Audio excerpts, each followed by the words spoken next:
Bom, pessoal, então continuando, né? Nós temos agora a parte de concentrador de tensão, concentração de tensão e sensibilidade ao entalhe.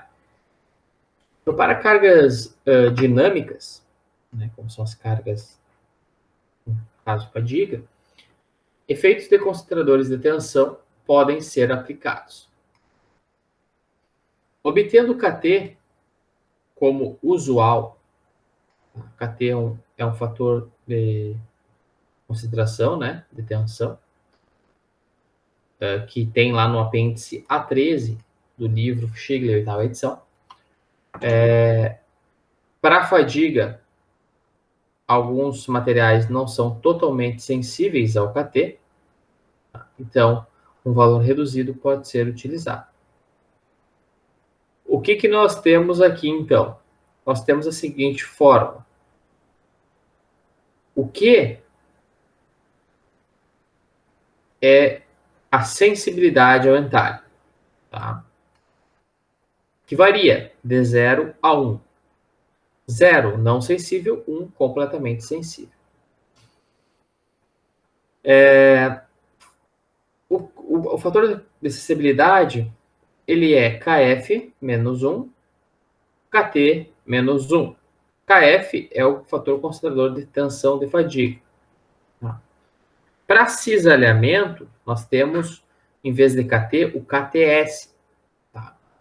E, consequentemente, nós temos o KFS. E a fórmula é a mesma, né? A mesma. KFS menos 1, KTS menos 1. Para cisalhamento, esforços de cisalhamento. O KF, como eu disse para vocês, é o fator concentrador de fadiga, tensão de fadiga. O Q é sensibilidade ao entalhe, na faixa de 0 até 1. E se nós jogarmos nessa fórmula para Q igual a 0, o KF é igual a 1. E para Q igual a 1, KF é igual a KT. E esse Q sai da onde? Então, cada material tem uma sensibilidade ao entalhe. É uma característica dos materiais. Então, é isso que é sensibilidade ao entalhe. O entalhe em si, ele fornece um concentrador de tensão, que é o KT, tá? Mas depende do material, essa sensibilidade vai ser maior ou menor. Então, por exemplo, nessa figura, nós temos a sensibilidade para um material, que são para aços, tá? Aços, que são das linhas contínuas, aços, e para a liga de alumínio 2024, que é a linha pontilhada. Tá? Então, o KF é KF, né? Mexendo na equação lá, manipulando aquela equação. KF é 1 mais Q KT menos 1. Perfeito. A sensibilidade ao entalhe depende do raio de entalhe, né? E depende da resistência do material, nesse caso, nessa figura, né? Então, se nós pegar um aço de 1400 gigapascal e um raio de entalhe, aqui está em cima em milímetro, de 2, nós vamos ter o fator de sensibilidade ao entalhe de aproximadamente 0,95, digamos assim. E se nós pegar esse mesmo 2, tá? E agora for num aço mais mole, aí de 400 MPa, estaríamos aqui, então, em torno de 0,78, 0,77, mais ou menos por aí. Tá? Aí nós teríamos, então, o fator de concentrador desculpa, sensitividade dentária, né? Colocaríamos aqui no Q, então 0,77, por exemplo. Acharemos lá no apêndice A13 o KT, que é o concentrador de tensão, né, daquela geometria. E aí nós teríamos o KF, que é o fator de fadiga, de concentrador de tensão de fadiga. Tá? Para cargas torsionais, nós temos, então, o QS, né? E vamos ter, então, o KFS. Mesma equação, mesma maneira de buscar os valores do que a anterior. Então, alternativamente a usar os gráficos, as figuras, né, a gente pode utilizar uma curva de ajuste, tá, para descobrir a sensibilidade unitária. Então, a curva de ajuste, né, é a seguinte, que é igual a 1 sobre 1 mais raiz quadrada de A, mais raiz quadrada de R ao raio, e a raiz de A é conhecida como a constante de Neubert. Tá? E o KF vai ser, então, a aplicação disso, né? A fórmula que está mostrada aqui.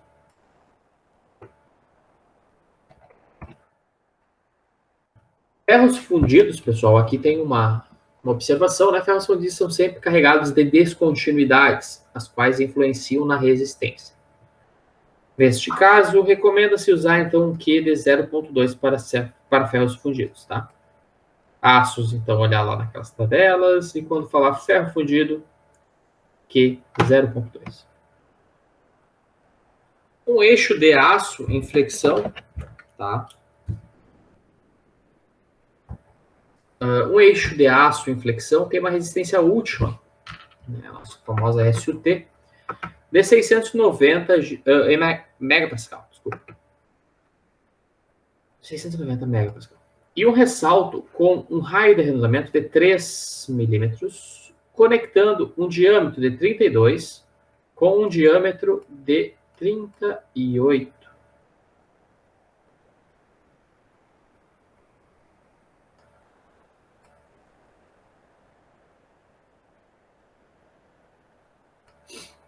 Então, essa é a peça. Tá? Aqui é um diâmetro de 32. Aqui é um diâmetro de 38. Tá? E aqui tem um raio, um entalhe de 3 B raio. Então, calcule utilizando o KT. Né? A figura, com base na figura 6.20. Tá?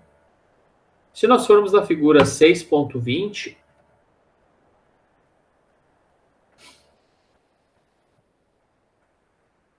é essa figura aqui, né? Figura 6.20. Ele disse que era 690 megapascal, então vamos assumir essa linha do 0,7 aqui, né? Opa. Vamos assumir a linha do 0,7 aqui.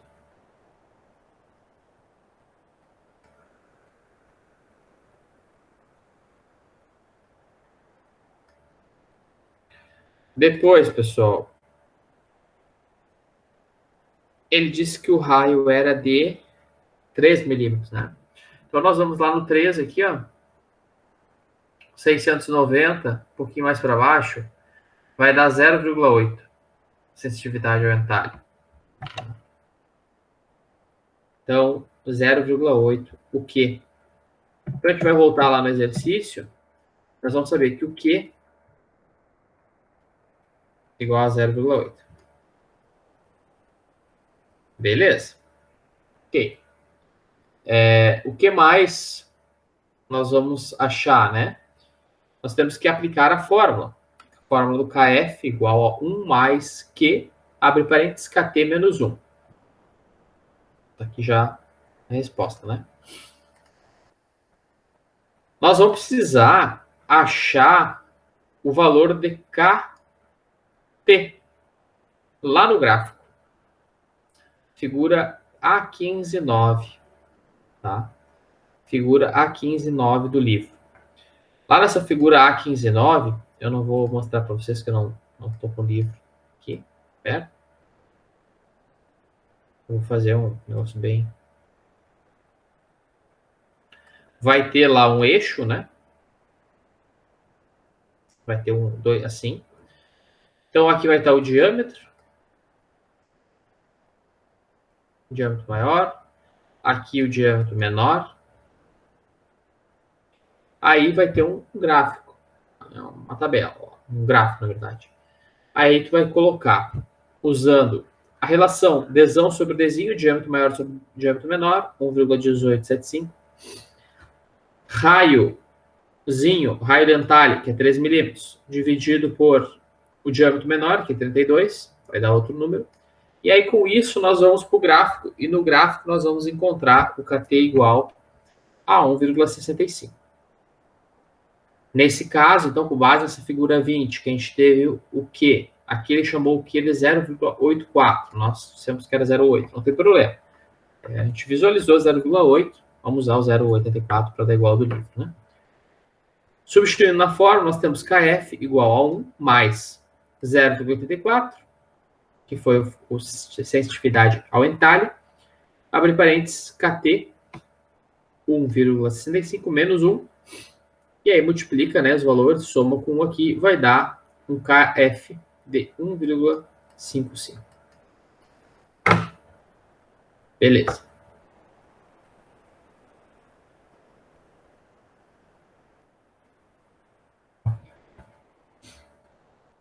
Então, essa é a parte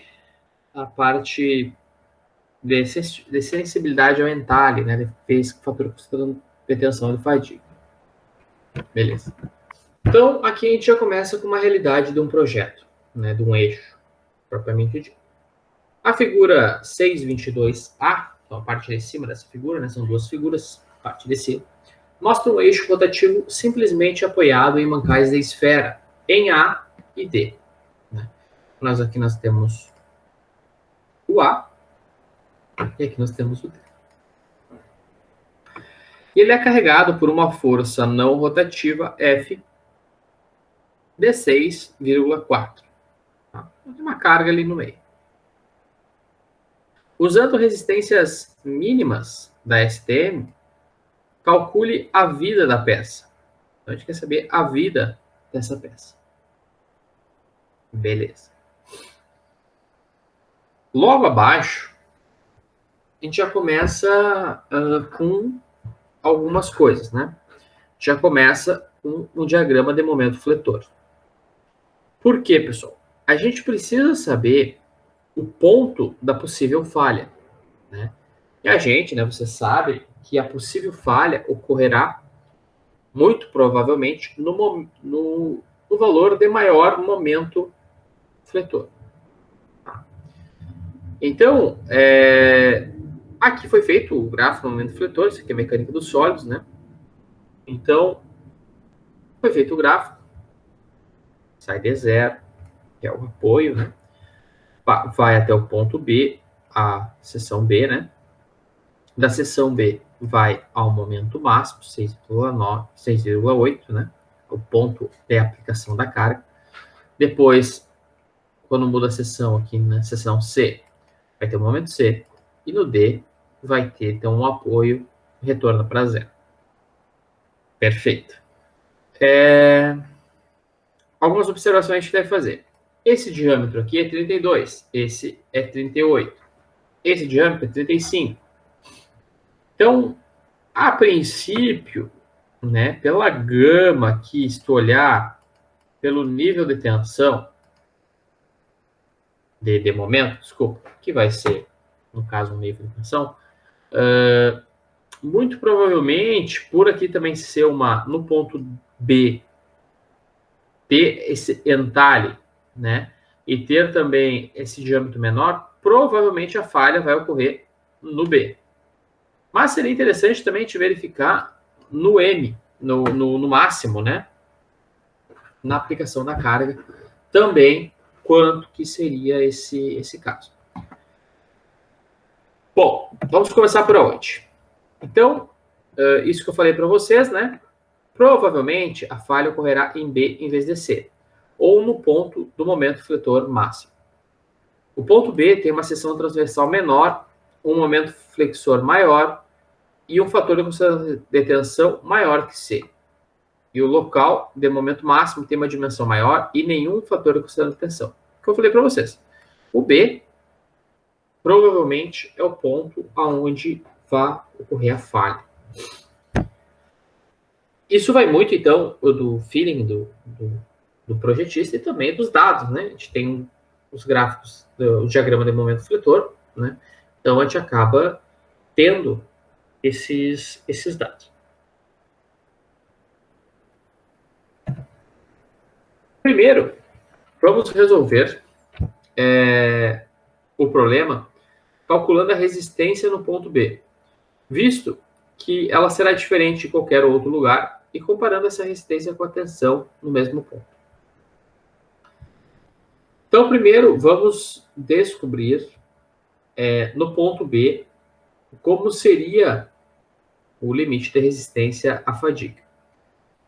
Primeira coisa, então, ele pediu um aço ASTM ali, né? A gente achou então na tabela, um aço com SUT de 690, um SY de 680. O que é SUT, pessoal? Shear Ultimate Tensile, tensão última de tração, tá? SY, Shear Yield, né? Que é o escoamento em inglês. 580 MPa. O limite de endurance, então, SE' é calculado como? Né? O SE', 0,5 vezes o SUT. Então, 345 MPa. Lembrando que isso ocorre para aços com resistência menor do que 1.400. Né? Ok. Da equação 6,19 da tabela 6.2, a gente acha o Ka, que seria, no caso, para um material usinado. Então, ele fala... é um eixo, né, pessoal? Um eixo, geralmente, normalmente é usinado, então ele supõe que é usinado. E aí a gente tem uma carga, um K de 0,798. Outro fator que a gente pode utilizar é o KB, fator de forma. Ele deu os diâmetros e nós calculamos, então, esse fator de forma. O KC, o KD, o KE, o KF, todos deixamos igual a 1, porque não foi mencionado nada que a gente pudesse falar sobre confiabilidade, temperatura da operação, carga, fator de carga. Na verdade, ele é flexão, e flexão é igual a 1. E KF também não foi falado nada. Então, a gente deixa tudo igual a 1. Tá? Professor, mas KF não é o fator de consideração de fadiga? Mas calma que mais adiante a gente vai falar sobre isso. Então, o limite de resistência à fadiga desse material, nessa condição, é de 236 MPa. Beleza.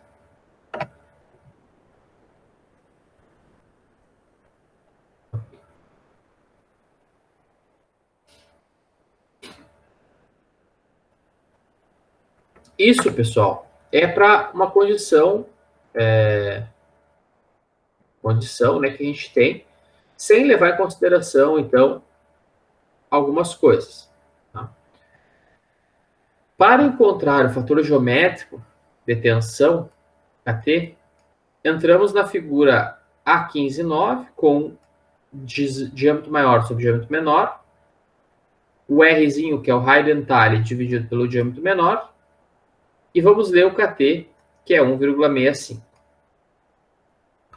Usando o SUT de 690 e o R de 3, e usando a figura 620, temos um Q de 0,84. Substituindo na equação, temos o KF igual a 1,55 de novo, igual ao exercício anterior. O próximo passo é calcular a tensão de flexão no ponto B. Então, achar o valor desta tensão aqui. Nós temos, então, os valores aqui, né? Nós conseguimos achar o RA, o R1, R2, conseguimos achar o ponto, então, dessa magnitude nesse ponto MB. Ele calcula MB igual a R1 vezes X, né? X ele coloca como 225 sobre 550 vezes, desculpa, o R1 ele fala como 225 vezes F sobre 550 e o X ele coloca como 250. Opa, foi pro sinal final do livro.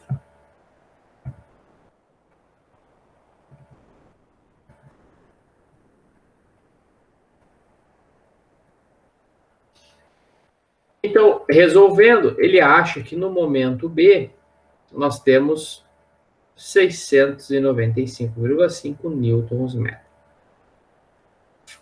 Exatamente à esquerda de B, o módulo da seção, né, no diâmetro de 32, vai ser igual a 3, o módulo de inércia, né, no caso ali, vai ser igual a 3,24 vezes 10 na 13 milímetros cúbicos.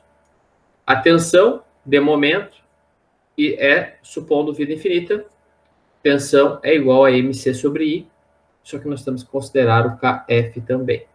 Tá? Então, tensão mc sobre I vezes o Kf, nós vamos ter uma tensão de 335,1 megapascal. Beleza. Supondo vida infinita. Tá? Temos isso. Como a tensão SE essa tensão, desculpa, é maior do que o SE. Ó, 335, 236. O SE é o limite de resistência à fadiga. Deu 236, tá? O material, aquela forma, aquele disposição, aquele eixo, enfim, resistiria 236. Porém, calculando, nós temos a tensão no ponto B, naquele ponto localizado, de 335,1. Então, o que ocorre? Que a tensão do ponto é maior do que o que daria vida infinita. Então, essa tensão que foi dada é maior do que a SE e é menor do que a nossa SY. Então, é maior do que a limite de resistência à fadiga, né, vida infinita, daria vida infinita, e é menor que escoamento falharia no primeiro ciclo, né? Então, isso significa que nós temos vida finita e nenhum escoamento do primeiro ciclo. Vida finita. Vida finita, nós vimos na última aula, né? Então, a gente precisa da equação 613, né? Com a resistência à última fadiga SUT de 690. Achamos o F também, para nós achar o A. Depois nós achamos o B e colocamos na equação para achar o número de ciclos. Calculando, nós achamos 6.800 ciclos. Essa peça, então, ela resistirá 6.800 ciclos. Né? Está longe de ter uma vida infinita, que é na casa, então, de 1 milhão de ciclos. Bom, pessoal, fadiga, né? A gente geralmente trata com tensões flutuantes. Então, a gente pode ter, né, tensões flutuantes. No diagrama SN, a gente já viu na aula passada, são aplicadas tensões completamente reversas. Né? São aquelas, uma senoidal perfeita. Outras tensões flutuantes existem. Existem tensões que não são completamente reversas. A gente vai ver mais adiante, completamente reversa, a tensão média é igual a zero. Mas tem outras que não são completamente reversas. O comportamento sinoidal, né, de uma onda é comum, mas não é necessário. Né? Não é só isso que é caracterizado como uma onda. Então, aqui nós temos alguns exemplos, né? Nós temos nesse A aqui, né, na primeira, uma onda de alta frequência, tá? Na B e na C, nós temos uma tensão não sinoidal, uma tensão flutuante não sinoidal. Na D, nós temos uma tensão flutuante sinoidal, né? Mas essa tensão flutuante sinoidal está deslocada, né, da origem. Na F, nós temos, observe a diferença entre a F e a D. Ambas são sinoidal, perfeitas, tá? Só que uma é flutuante, né? E a outra é uma tensão completamente reversa, né? Onde a tensão média, depois nós vamos ver, é zero. Então, a tensão flutuante, ela é deslocada, né, da linha da tensão zero, né? E nós temos também, na letra E, uma tensão repetida. Então, aqui também tensão repetida. Tensões flutuantes podem ser caracterizadas por uma tensão máxima e tensão mínima, né? Sigma máximo e sigma mínimo. Define-se como tensão média e a componente alternada da tensão, né? Assume-se a seguinte equação. Tensão máxima, a tensão média é igual à tensão máxima mais a tensão mínima dividido por 2. É a média, né? Então, máximo menos mínimo dividido por 2. Nessa figura aqui, máximo, tensão máxima, mínimo, dividido por 2. Vai dar, então, a tensão média aqui, né? No centro dessa aula. A tensão de amplitude, né? A componente da amplitude vai ser o quê? É a máxima menos a mínima dividido por 2, em módulo. Então, seria a tensão máxima menos a mínima dividido por 2 em módulo. Então, está aqui, componente alternada de tensão.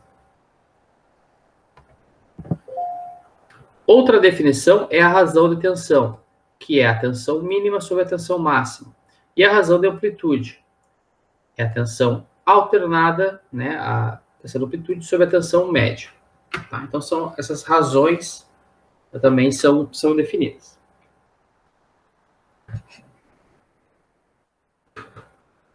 A aplicação do KF para tensões flutuantes. Então, para cargas flutuantes em pontos com concentração de tensão, a melhor abordagem é projetar para evitar toda a tensão plástica localizada. Neste caso, KF deve ser aplicado aos componentes de tensão alternados e médio.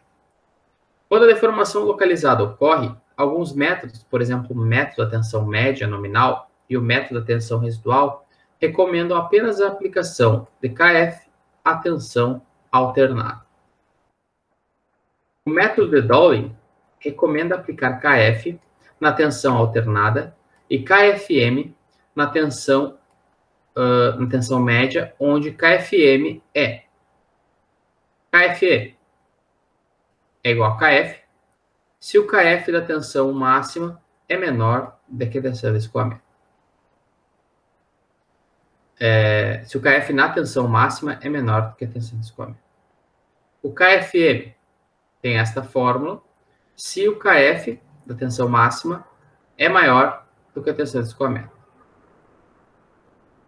O KFM igual a zero se o KF da tensão máxima menos a tensão mínima é 2 vezes escoamento. Tá? Beleza. Então, agora, pessoal, a gente vai entrar nos critérios de falha por fadiga para tensões flutuantes. Lembrando, nós temos nós já vimos isso em mecânica sólida, nós temos os critérios de Tresca, von Mises, que são critérios de falha por fadiga não, desculpa, critérios de falha, mas para solicitações estáticas, né? E agora nós temos os critérios de falha por fadiga para tensões flutuantes. Então, agora nós vamos variar essa tensão média, essa tensão alternada, para aprender, então, né, para verificar algumas coisas em relação às cargas flutuantes.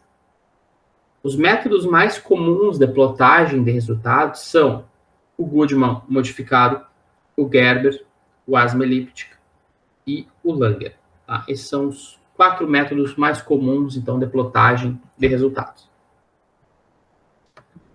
Então, aqui nós temos um diagrama de Goodman modificado, tá?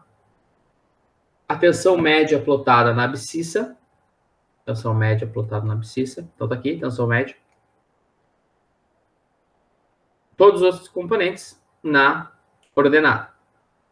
Limite de resistência à fadiga, tensão de escoamento e a tensão útil. Tá? Então, nós colocando isso, né, fazendo uma linha 45 graus, a gente vai achar alguns valores que a gente vai falar mais adiante, tá? Então, a gente acha como se fosse um círculo de Moore, né? Esses gráficos como se fosse um círculo de Moore. A gente retira muitos resultados, muitas análises deles, tá? Então, esse é um diagrama de Goodman modificado. Mas a gente vai ver mais adiante que existem as linhas, linha de Goodman, linha de Gerber, linha de Langer, e cada uma tem uma função. Esse gráfico mostra 4 componentes de tensão, assim como 2 razões de tensão, tá? Então, nós temos razões de tensão aqui, e as A e R, né? As razão de amplitude e razão média. Nós temos a tensão alternante, uma tensão média, e nós temos aqui números de ciclos, tá? E aí, em pontos específicos, nós vamos achar, então, o valor, né, colocando tensão alternante, tensão média, tensão alternante, tensão média, por exemplo, né, aqui, e o RA, nós vamos achar aqui o número de ciclos, ou seja, nesse caso está abaixo do valor de 10 na 6 aqui, catei no desenho, peraí. Esse ponto A estaria numa região de vida infinita, tá? Então, essa região toda aqui, né? Essa região toda aqui, abaixo dessa linha, seria uma região de vida infinita. Então, aqui seria a região entre 10 na 5 e 10 na 6 ciclos, aqui 10 na 4, 10 na 5, e aqui outras menos que isso, né? Então, esse é o diagrama mestre de fadiga. Então, cada material, pode ter, com base em muitos experimentos, esse diagrama. E aí fica fácil, né? Nós temos a tensão máxima, a tensão mínima, a razão de tensão, e nós conseguimos plotar, então, verificar qual vai ser a vida, né, desses materiais. Então, tá aqui, né? O SE, limite de resistência à fadiga, 10 na 6, 1 milhão de ciclos. Então, esse ponto resistiria a mais de 1 milhão de ciclos, por exemplo. Né? Essa magnitude de tensão máxima e essa tensão alternante, tensão média. Os 5 mais comuns critérios de falha são mostrados no gráfico. Tá? Então, aqui nós temos o gráfico que sobrepõe todos os critérios de falhas mais usados. Tá? Então, nós temos a linha de Langer de escoamento, que ela vai, então, do limite de escoamento ao limite de escoamento. Limite de escoamento da tensão alternante, vocês podem ver aqui, tensão alternante, limite de escoamento. A tensão média, também, limite de escoamento. Opa. Também, tensão de escoamento. Perfeito. Que é a linha pontilhada. Depois nós temos a linha de Gerber, que vai de SE na tensão alternante até a SUT, né, numa parábola. Depois nós temos a linha de asma elíptica, que vai de SE até o SY, também numa parábola. Nós temos a linha de Goodman modificado, que vai do SE até o SUT, numa linha reta. E nós temos a linha de Soderberg, que vai do SE até o SY em uma linha reta. Essa linha aqui é a linha de carregamento. É a linha onde nós vamos verificar onde esse ponto A, aonde será tocado a primeira vez essa linha. Né? Onde vai tocar essas linhas. Esse ponto, essa intersecção, é muito importante. Tá? A gente vai ver uma tabela logo a seguir, que aonde nós vamos ter os pontos e as intersecções. Saber quanto que é aquele ponto. E isso, então, vai nos dizer, né, se aquele material vai resistir ou não, né, aquele critério de falha. A intersecção de uma linha de carga de inclinação constante com cada critério produz equações. Então, a intersecção, o que é a intersecção? A intersecção é essa letra A aqui, ó. Com cada linha de carga, possui, então, aqui nós temos 5 equações.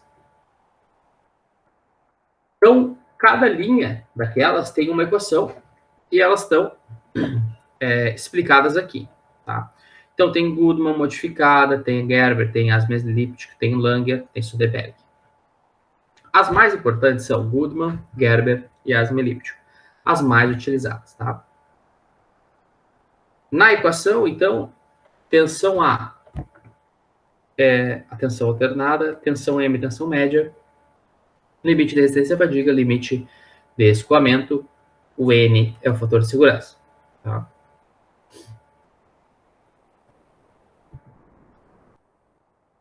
As tabelas que nós vamos ver a seguir, que são as tabelas de 6.6 a 6.8 do livro, resumem as equações pertinentes para os critérios de falha modificada de Goodman, Gerber, Asme-Lipschitz e Langer. A primeira linha dá o critério de fadiga. A segunda linha dá o critério de escoamento. A terceira linha fornece a intersecção de critérios estáticos, que é o Langer, e de fadiga. E a quarta linha dá a equação para o fator de fadiga de segurança. A primeira coluna fornece as equações de intersecção e a segunda coluna fornece as coordenadas de intersecção. Bastante informação nesse slide e bem complicado, né, parece. Mas depois vocês vão assistir de novo nessa aula, vocês vão verificar que é bem mais tranquilo que parece. Então aqui nós temos, na tabela 6.6, o seguinte, né? Amplitude e coordenadas estáveis de resistência e intersecção importantes no primeiro quadrante para os critérios de falha de Goodman e modificado e Langer. Tá? Então, primeiro nós temos o critério de falha por fadiga, de Goodman, a equação da intersecção, tá? E aqui as coordenadas, SA e SM. Tá? SA é a tensão alternada, não é a tensão... a tensão alternada, SA. Aqui tem um pequeno probleminha no livro, digamos assim. Deixa eu só verificar uma coisinha aqui. Isso. O SA, nesse caso, e o SM é o tensão A e tensão M, tá? Este é o caso. Então, nós conseguimos achar os valores dessa tensão A e tensão M aplicando nessa forma. Isso para Goodman. Para Langer, a gente consegue também com a equação da linha ou aplicando diretamente e descobrindo as coordenadas. O ponto da intersecção Langer e Goodman também a gente consegue achando as coordenadas. O fator de resistência de segurança à fadiga pode ser expresso, então, utilizando essa equação. Na tabela 6.7, nós temos Gerber, limite de resistência à fadiga, Gerber. O estático, que é Langer. A intersecção, aonde a linha Gerber e Langer vão se cruzar. E também o fator de segurança de fadiga.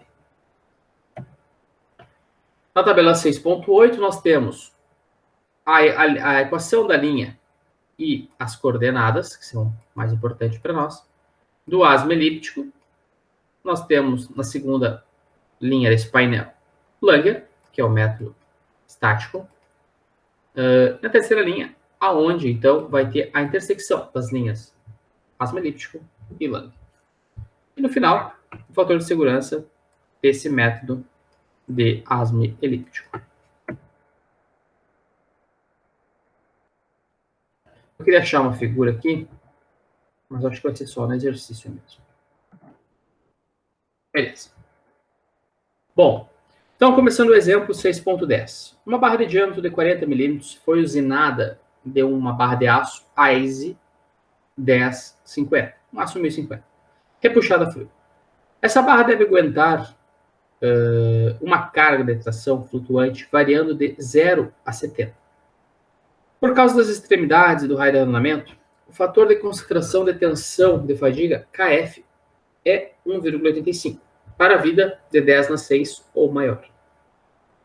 Encontre SA e SM e o fator de segurança que resguarde a fadiga e escoamento de primeiro ciclo, usando a linha de Gerber, e B, usando a linha asma elíptica. Então, vamos de novo. Então, tem um material lá, uma carga de 0 a 70, né? Kilonewtons. O fator de concentração de tensão, KF, já foi dado, 1,85.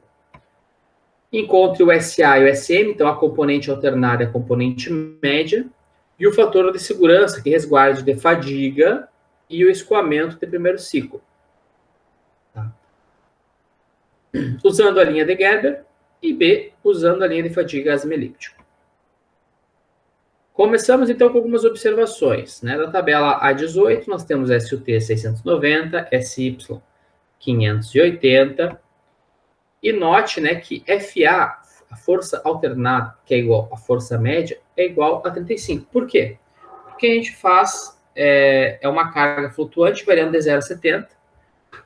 Se a gente somar 70 mais 0 dividido por 2 é 35. Somar e diminuir 70 menos 0 dividido por 2, 35.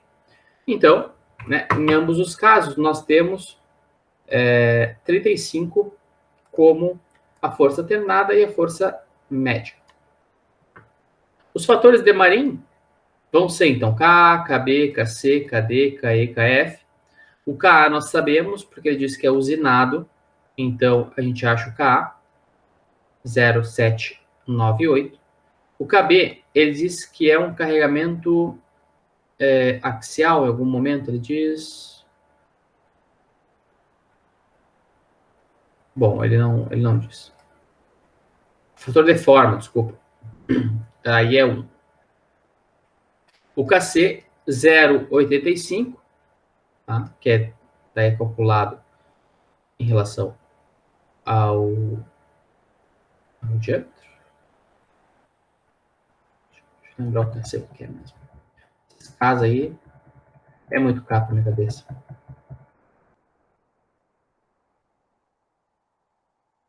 Fator de carga, é uma carga axial. KB é o fator de forma.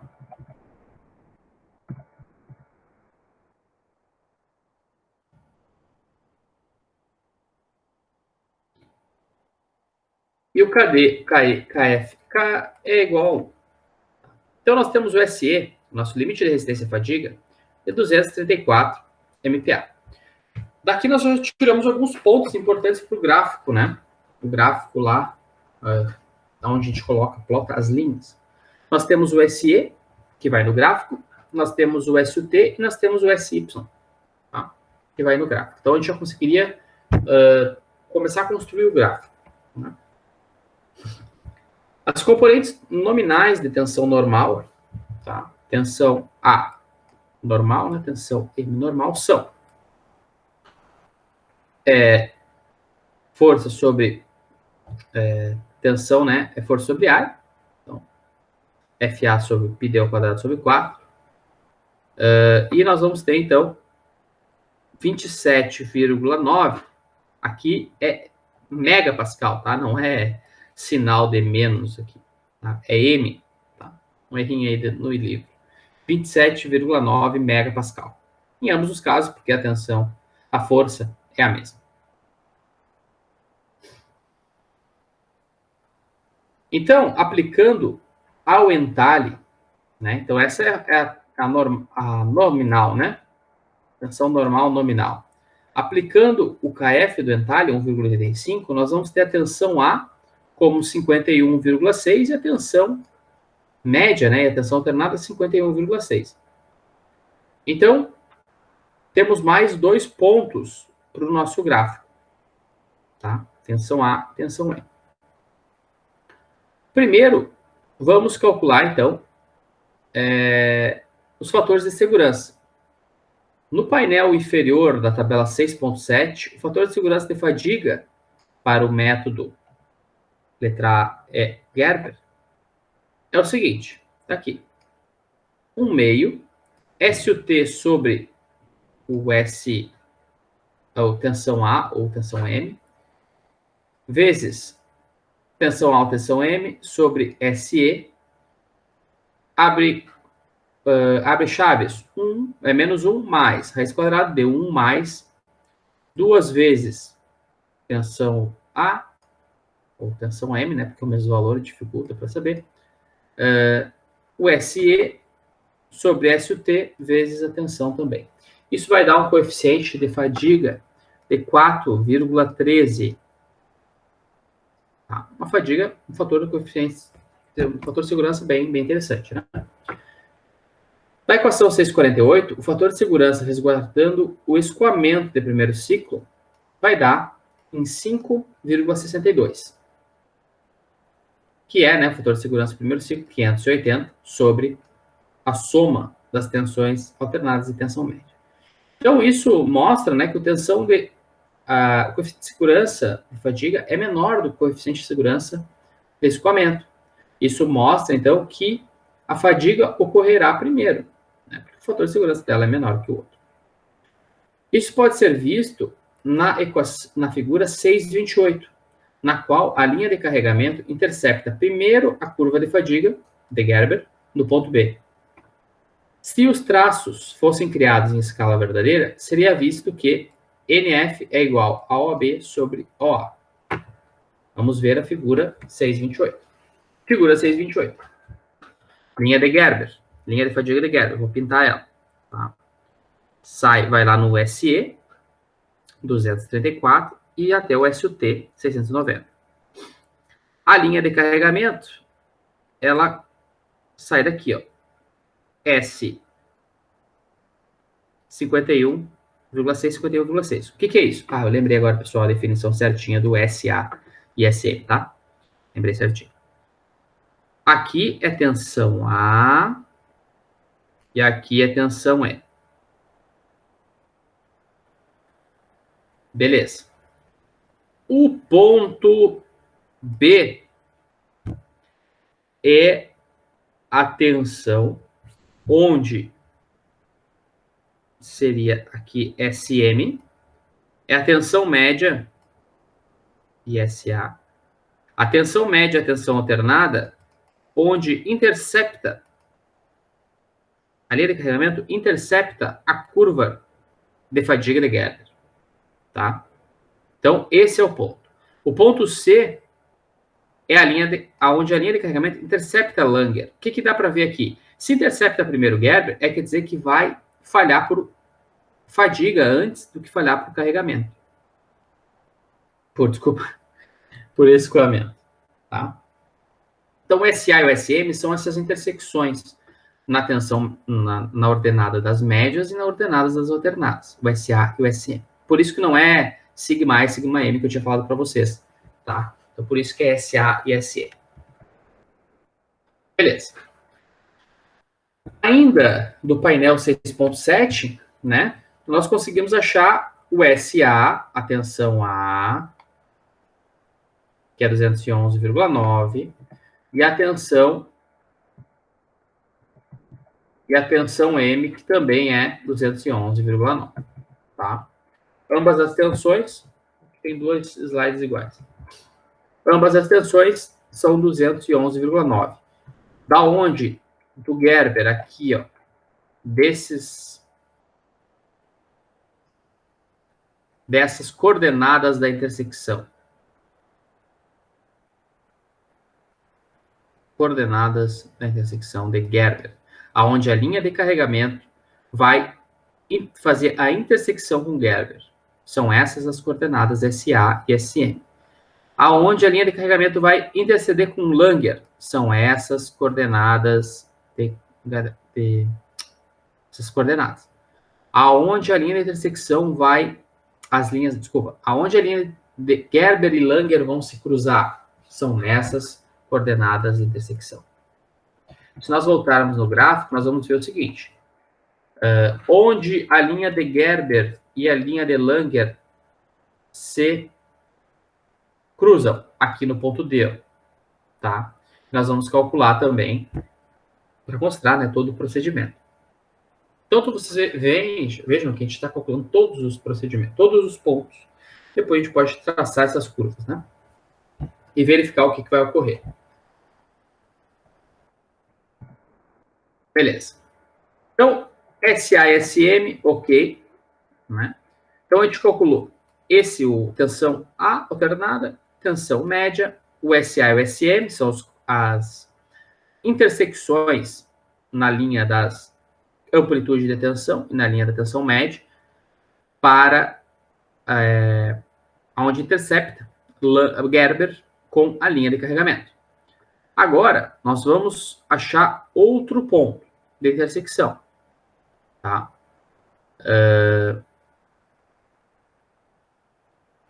Poderíamos, então, ter detectado que a falha por fadiga ocorreria primeiro sem desenhar a figura 628 que a gente viu ali, calculando o R crítico, a partir do terceiro painel, né, da figura. O ponto de intersecção entre fadiga e escoamento de primeiro ciclo é 442 e 138. Tá? Então, a inclinação crítica é 0,312. Né? Inclinação crítica SA sobre SE. Tá? Que é menor que a da linha de carregamento real R igual a 1. Isso indica que a fadiga ocorre antes do escoamento do primeiro ciclo. Vamos voltar aqui, pessoal. A linha crítica... Opa, tá aqui, né? A linha crítica está aqui, ó. Então, se a linha crítica deu 0,31 e a linha de carregamento é 1, que nós sabíamos, porque era 51,6 sobre 51,6, a gente sabe que é maior. Então, vocês podem observar que a partir dessa linha aqui... Ai, peguei por errado.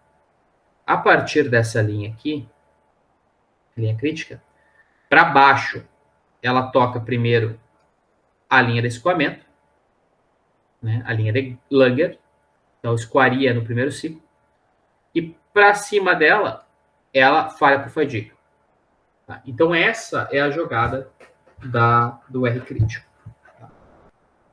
Mas a gente sempre faz, né, todo o desenhozinho para ficar bem bonito, ficar bem legal, a construção desse gráfico. Repetindo o mesmo procedimento para ASME elíptica, nós vamos ter, então, um coeficiente de segurança-fadiga de 4,21.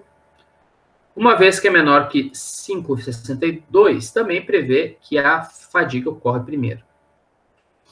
Então, fazendo o mesmo procedimento, né, calculando da mesma forma, só que agora com as equações para a ASME elíptica, nós vamos ter, então, essa equação de carregamento, linha de carregamento.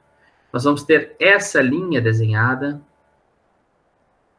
Nós vamos ter, então, o ponto de intersecção Langer com ASME elíptico.